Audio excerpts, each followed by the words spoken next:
Welcome to this presentation about the tool change position in Esprit TNG. Tool change position is now an event of the program. So in the program, right-click on a tool and select Edit Tool Change Position to change the tool change position of a tool. Same tool can now be loaded at different positions, so you don't need to duplicate a tool in order to do such a thing. The tool change position comes by default from the machine. So inside Machine Tool Builder, you can set per station the default tool change position. This tool change position update is a first step in a tool assembly project. And so the tool mounting information moves out of the tool definition. So look forward for more updates on the tooling side in the coming milestones. Let's see how the tool change position works in Esprit. So this file is already programmed. I'm going to simulate to visualize the first few tool changes. So when it performs the tool change, the turret goes back in between the main and the sub spindle to index to the next tool. Okay. So how do I edit that? I'd like to minimize the travel of the turret and change the tool on top of the part in the main spindle. If I go in my program, I select the tool change event, right click, and there is this new option, Edit Tool Change Position. It shows me the position for the tool change for X, Y, and Z.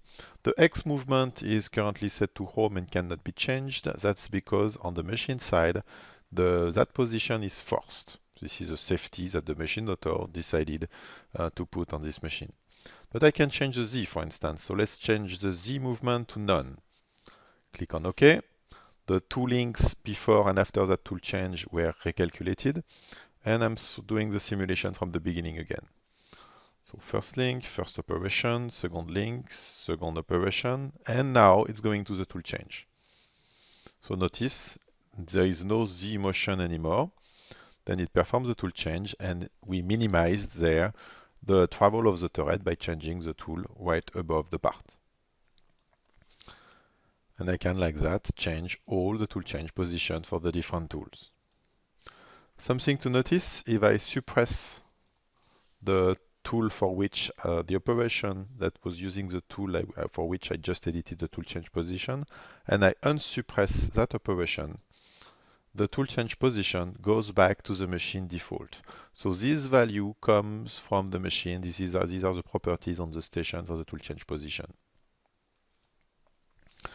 Okay, let's play a little bit more with it. I'd like now to insert an operation before the chamfer, and I'm going to drill an additional hole on that part by just doing a copy-paste of the process on another feature.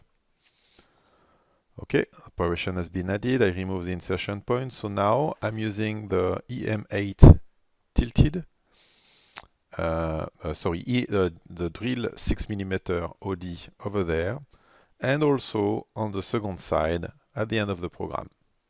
So I'm going back to the first occurrence of that tool, and I'm editing the tool change position for that tool. I will set the Z movement to none. Click on OK, it updates that link. This tool gets loaded later on. If I edit the tool change position for the second occurrence of that tool, it did not change, because now we are handling the tool change events rather than the property, rather than all the tool change position at once for the tool, which allows you to define different tool change positions for different time you're going to load the tool. So more control. That's it for the tool change position. Thank you for attending.